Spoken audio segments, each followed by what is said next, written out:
MIT technology review Pakistan के news studio में खुश आमदेद। मैं हूं आपका मेज़बान GM Shah. News round up का आगाज़ करते हैं। बुलेटिन के आगाज़ में आपको बताते हैं कि पाकिस्तान के तमाम बड़े शहरों के बाद अब कोयटा के शहरी भी तेज़ रफ्तार इंटरनेट और HD टेलीविज़न की सर्विसेज से फ़ायदा उठा सकेंगे। इस हवाले से इंटरनेट फराहम करने वाली मारूफ पाकिस्तानी कंपनी स्टॉर्म फाइबर ने कोयटा में अपनी सर्विसेज का आगाज़ कर दिया है।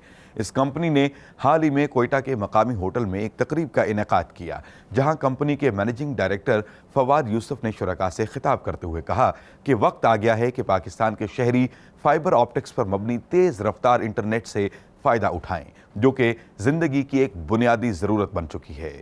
और अब आपको बताते हैं कि अमरीकी माहिरीन ने समुंदर के अंदरूनी माहौलियाती निज़ाम को बचाने के लिए एक रोबोटिक जेलीफिश तैयार की है। ये साइज़ में छोटी और तैरने की बेहतरीन सलाहियत रखती है, जिसकी बिना पर यह समुंदर की ऐसी अंदरूनी जगहों पर जाकर डेटा हासिल करने की सलाहियत रखती है जहां रिवायती तरीके से जाकर डेटा हासिल करना मुमकिन नहीं।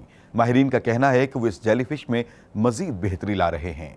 और अब बुलेटिन के आखिर में आपको बताते हैं कि माहिरीन ने एक ऐसा जदीद कैमरा तैयार किया है जो हवा में 360 डिग्री जाविये पर वीडियोस रिकॉर्ड करता है।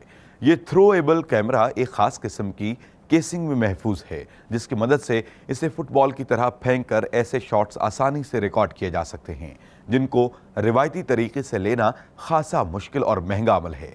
इसे जदीद टेक्नोलॉजी से लैस किया गया है जो वीडियो को शार्प और मतवाजन रखने में मदद देती है। इसको Insta360 ONE X के नाम से मंसूब किया गया है और इसकी कीमत 52,000 रुपए के लगभग है।